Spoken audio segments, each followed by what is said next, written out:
एक अकेला बच्चा जंगल में एक फुसफुसाहट सुनता है और उसका पीछा करते हुए एक चमकते खरगोश तक पहुंचता है जो केवल सपनों में बोलता है। बच्चा एक ऐसा खरगोश खोजता है जिसके कान पत्तों से बने हैं और वे दोनों जान लेते हैं कि वही जंगल का रक्षक है। बच्चा एक खरगोश के बिल में गिर जाता है जो एक प्राचीन भूमिगत शहर तक ले जाता है जिसे जानवरों की आत्माएं रक्षा करती हैं। पूर्णमासी की रात बच्चा एक घायल खरगोश की जान बचाता है और उनके बीच एक जादुई बंधन बन जाता है जो उनकी किस्मतों को जोड़ देता है। बच्चा एक दुर्लभ आग के खरगोश से मिलता है जिसके पास उस अनंत वर्षा को रोकने की शक्ति है। जंगल के गहरे हिस्से में खरगोश बच्चे को एक छुपे हुए गाजर के खेत में ले जाता है जो जंगल को जीवित रखता है और अब वो मुरझा रहा है। खरगोश बच्चे को एक खोखले पेड़ तक ले जाता है जहां हवा के जरिए अतीत की आवाजें सुनाई देती हैं। जंगल के जानवर अपनी यादें खो रहे हैं।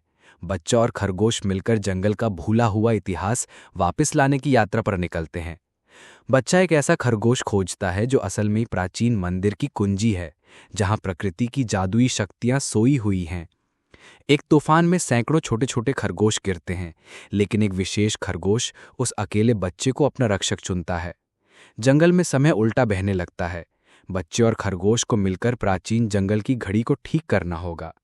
मौस में बनी खरगोश पैरों की आकृति बच्चे को जंगल के एक छुपे हुए हिस्से तक ले जाती है जो प्राचीन रहस्यों से भरा है।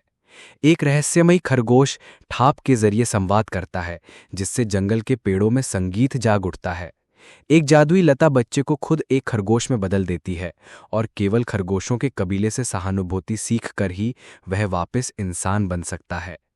खरगोश एक चमकता हुआ लालटेन लेकर चलता है जिससे वह बच्चे को अदृश्य जंगली जीवों को दिखाता है। पूरा जंगल गहरी नींद में डूबता जा रहा है और उस खरगोश के पास ही आखिरी जीवन की चिंगारी बची है। खरगोश की त्वचा का रंग बच्चे की भावनाओं के साथ बदलता है और वे दोनों मिलकर जंगल के मौसम को नियंत्रित कर सकते हैं। एक दर्पण झील बच्चे को जंगल का एक समानांतर संसार दिखाती है जहां वही खरगोश शासक है लेकिन वहां बुराई का राज है।